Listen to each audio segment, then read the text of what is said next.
बिस्मिल्लाहिर्रहमानिर्रहीम। अस्सलामुअलैकुम। Saudi Urdu news channel में आप सबको खुश आमदीद कहा जाता है। वो तमाम पाकिस्तानी भाई जो सऊदी अरब या दुनिया के दीगर मुल्कों में जाना चाहते हैं, उनके लिए एक अहम इत्तला शेयर की जा रही है ताकि आप लोग एहतियाती तदाबीर इख्तियार करते हुए जल्द अज जल्द पाकिस्तान से सफ़र करके सऊदी अरब या दीगर खलीजी ममालिक में आ जाएँ। ताज़ा तरीन इतला जो पाकिस्तान से NCOC की जानिब से जारी की गई, पाकिस्तान में कोरोना के केसेस में बड़े लेवल पर इजाफा देखा जा रहा है। इसमें 3 शहर काफ़ी ज़्यादा मुलव्वस पाए जा रहे हैं जहां पर कोरोना केसेस में काफ़ी इजाफा देखा गया।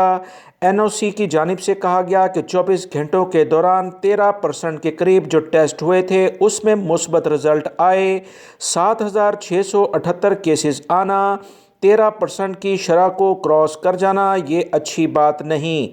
दुनिया के बहुत सारे ममालिक में कोरोना की जो बदलती हुई सूरत हाल है, ख़ास तौर पर ओमिक्रॉन की वजह से काफ़ी मुश्किलात देखी जा रही हैं सऊदी हुकूमत की जानिब से, जबकि ये वाज़िया कहा गया कि वो ममालिक जहाँ से कोरोना के केसेस में इजाफा देखने में आएगा वहाँ पर कुछ नई शराइत लागू हो सकती हैं।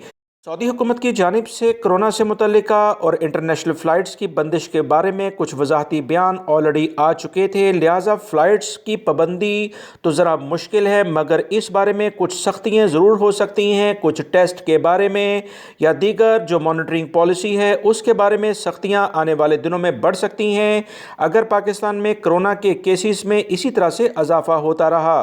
तमाम पाकिस्तानी भाई जो सऊदी अरब आना चाहते हैं, अगर आपके पास मुनासिब टाइम है या सऊदी अरब के साथ साथ दीगर खलीजी ममालिक में जाना चाहते हैं तो ये बेहतर वक्त है ताकि नई पाबंदियों से पहले पहले आप सऊदी अरब या दीगर मुल्कों में चले जाएं तो ज़्यादा अच्छा है। वीडियो लाइक करके शेयर भी कीजिएगा। अस्सलामु अलैकुम।